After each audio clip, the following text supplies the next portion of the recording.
Cette capsule vous est présentée par Evo Retro, marque cool d'accessoires de jeux vidéo et de protecteurs pour mettre en valeur vos collections de figurines Funko Pop ou cartes Pokémon.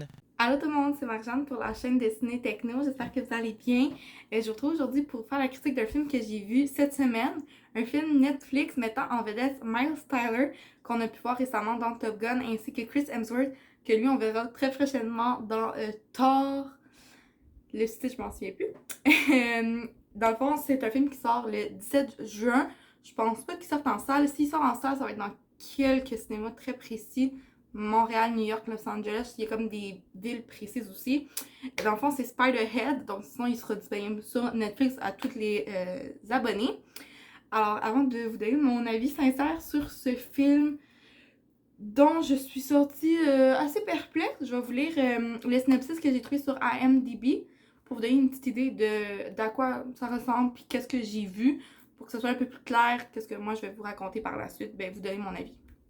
Donc, dans un avenir proche, les condamnés se voient offrir la possibilité de se porter volontaires en tant que sujets médicaux pour raccourcir leur peine. Un tel sujet pour un nouveau médicament capable de générer des sentiments amoureux commence à s'interroger sur la réalité de ses émotions.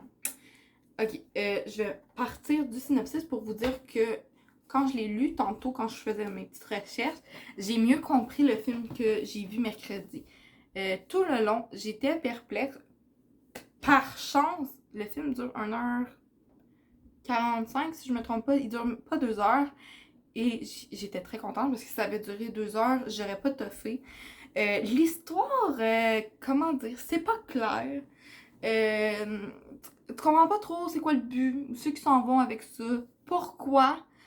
Je pense que personnellement, j'ai fait une association Chris Hemsworth, Thor. Puis là, de le voir jouer comme un personnage méchant, il est super bon, ça je peux pas dire le contraire. Il fait passer ses émotions à la perfection. On comprend ce qu'il ressent, on voit que comme il y a un petit côté manipulateur, puis c'est génial là, ce côté-là, mais je pense que c'était pas l'acteur que j'aurais choisi pour le personnage en tant que tel. En même temps, lui, ça lui permet de toucher à d'autres rôles différents de ce qu'il a l'habitude de faire. Mais le problème, justement, là-dedans, c'était pas les acteurs, c'était le scénario. Tout qui fonctionne pas jusqu'à la fin que tu dis non, c'est pas possible, tu peux pas faire ça, ça marche pas. Ils sont en plein milieu de nulle part, là, sur une île déserte, en plein milieu de l'océan. Les décors sont magnifiques par contre. Sont enfermés comme dans une prison, mais la prison est comme luxueuse. On teste des drogues, des médicaments sur eux. Puis c'est bizarre, c'est mélangeant, c'est perplexe. La musique a fait la job, mais je veux dire, oui, elle est bonne sur le moment. Elle va pas te rester en tête quand tu vas sortir. Fait que j'ai pas de grands points à vous dire. Par chance, c'est un film qui sort pas en salle. Fait que, mettons que vous avez un abonnement de Netflix, vous aurez pas à payer. C'est pas un film qui mérite, ben oui, qui mérite, qui a besoin d'être vu sur grand écran. Essayez-le, écoutez-le, puis si vous emmerdez, passez à autre chose parce que vous perdez pas grand-chose à pas le voir non plus ou à pas le regarder au complet. Moi, je pense que je vais avoir besoin justement de le revoir, malheureusement, pour mieux comprendre parce que je suis vraiment sortie, puis comme le représentant qui était là, il m'a demandé justement mon avis. Puis j'ai dit, je suis pas capable de donner un avis. Puis absolument, moi, je suis quelqu'un qui est comme, c'est noir ou c'est blanc dans la vie, puis sur tout, surtout sur les films. J'aime ou j'adore ou je déteste.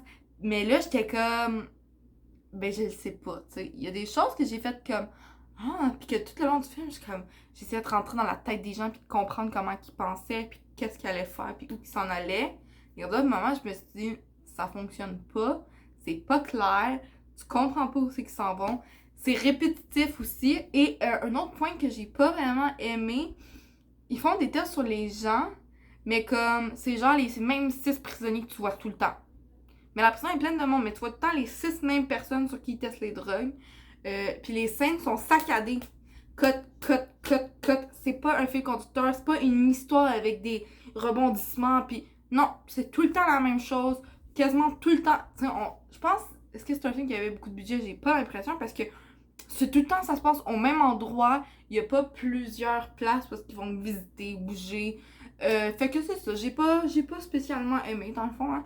Mais je me convainc moi-même. J'essaie de trouver des points à vous dire, mais à part que c'est deux bons acteurs puis que les autres acteurs qui étaient dedans tu sais, il était bon puis il faisait la job, mais quand un scénario est pas bon, ben l'acteur peut pas rendre un bon travail, tu comprends?